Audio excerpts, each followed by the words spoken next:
everyone, and welcome to Conquering Mount Scrapmore with Brenda. I'm Brenda, and we're here today to show you how to do some quilting on this pinwheel quilt that we made from the Blue and White Challenge, the case study for the Friendship Stars.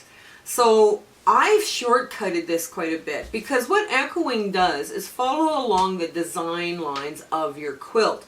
And something simple like a pinwheel or a four patch or some simple design is perfect for echoing. You end up with a beautiful clean finish. The quilt lies absolutely flat because you're sewing it with your walking foot, and it's it just ends up with such a lovely soft finish because you're not putting too much quilting into the work. So come on over a little closer and I'll show you how to do this. Okay. We had a little bit of problems getting this shot just perfect. So normally this bulky part would be on this side of the sewing needle, but I needed you guys to be able to see where my walking foot is and where it's lining up. Now I've already done the horizontal and vertical and one of the diagonals. So now I've only got the other diagonal left. So what I'm going to do is I'm going to start right at my edge within my seam allowance. And this is a good habit as you get more into the free motion quilting, is I want to be able to pull my thread up, and I just drop my needle once and I hand crank mine, right? And now I've got both the bottom and the top threads on top of the work. So what I do is I drop it again and I just do a little back stitch and I just crank it by hand. And then I move this along. Now I have lengthened my stitches to somewhere between 8 and 10 stitches an inch, right? That way I'm not over quilting it. And now I'm just going to use this edge of my foot along this line right here. So I get that one row of quilting. There we go. And we just keep following this line all the way along to the bottom. Now once we get past a certain point, I like to clip my threads as I go, and because I backstitch, I don't have to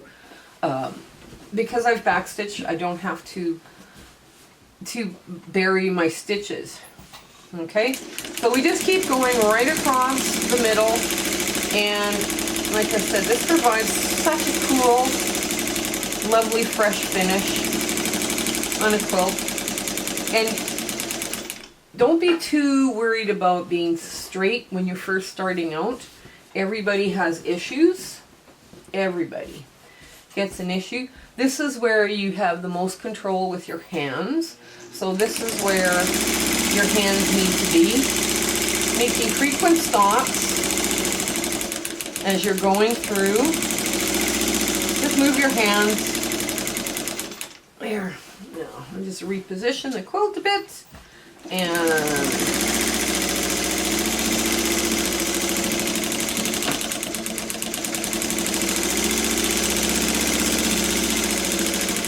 there we go. Okay. Then we reposition again, and because I'm hitting a wall, I'll snake this back, because my table's up against the wall. The table that's holding up the bulk of the quilt now is up against the wall. And I just keep moving this and staying as straight as I can on that line, that diagonal line.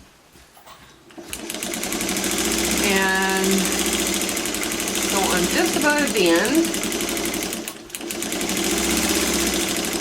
Okay, get that out of the way so I don't stitch it. And now I'm right at the end. Now I'm going to just hand crank this back and forward, and I'm done. That line. Now what I do is I keep them all the same direction. So I would start at the other end again once I clip my threads. Now what I'm using is a pale blue variegated on top and just a plain pale blue underneath. So if I do have tension issues, I'm not going to end up with a bunch of weird dots showing up. So what I'm going to do now is I'm going to pull this all the way again, and we're just going to keep on going. All right, I'll come back when we're right at the end. Okay, so we're on the last row and it's the shortest part of the row. Now, one of the things I tell my students, even though you know you're right at the edge, make that habit of pulling up your bottom thread, because what's going to happen is it prevents that big thread nest at the bottom. Now I'm just going along the design line on one side, and as soon as I get to the end, I'll get to the other side. The other thing I tell my students is anything on this side of your sewing machine that's hanging down or being pulled because of weight or whatever creates drag, and it will affect your stitching. Not only when you're working with a walking foot, but when you're working with a hopping foot or the free motion foot.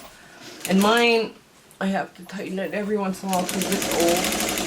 So we finish the one side and we get into where the seam allowance would be for the binding. And I cut on both sides, front and back, and then I just roll it through on the other side of the seam. So this side, this one I went on this side, now I'm going to go down the other side. That's what echoing's all about.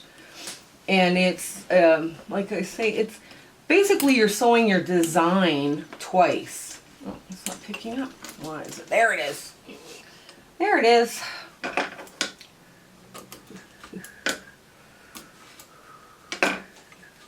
There we go. Now we're just going to stay using the edge of our foot. Now if you have a wider one or a walking foot with a little bar that hangs out and goes down, that whatever you like to use for your walking foot, I could have gone away, because these are 6-inch finish blocks, I could have gone away with just doing the horizontal and vertical lines in the quilt. But because I'm using cotton, I like it to be a little more secure, so that's why we're going through the center and doing the diagonals as well. Now, as soon as I get done the seam and clip it, I'll show you what we're working with. One of the other things I like about doing it on a sewing machine like this, a domestic, is that if you were taking this to a long armor, you would need a lot of fabric around the edges, and the batting would have to be cut much bigger and everything to accommodate the long arm. Now, what we're going to do, I'm hoping this one works, is what we've done, oops, no, let's get this one in the middle. I'm not sure how to,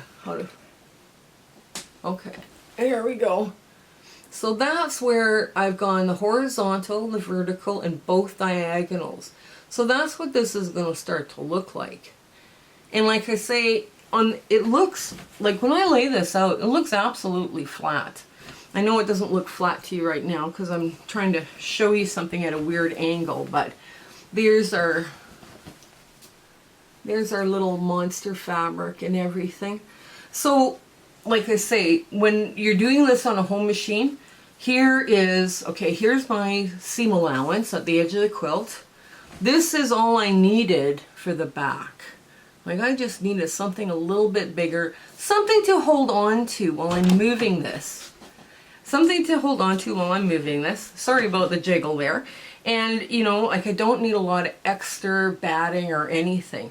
I do not recommend trimming before you start. But like, yeah, this finished up really quick. Very, very quick. And I've pieced some of the backing parts with odd squares to make it fun. Like there's a tiger in the back and flowers and whale or orcas, whales right there. So yeah, just oh, there's fish too. There's even fish. So so let's see what else we got. I'll show you what this all looks like now. So I'm going to quickly check the quilt for any ruching or any puckering, any of that. So this is what it looks like right now, and it looks pretty good. The Olaf and the Teenage Mutant Ninja Turtles and Thomas the Train are all there. The monster fabric is on here. You know, it's starting to look pretty good. Okay, let's move down the further, and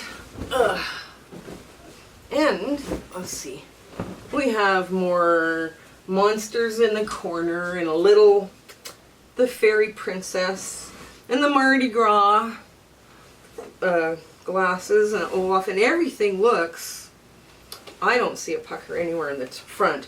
Let's take a quick look at the back, and that's all echoing. That's all it does. You put it on with your walking foot and off you go, and I see nothing. So what I did was I put 10-inch squares together, and I sewed them onto a piece of fabric that was long enough for the quilt, because it's a twin quilt. And yeah, nothing there.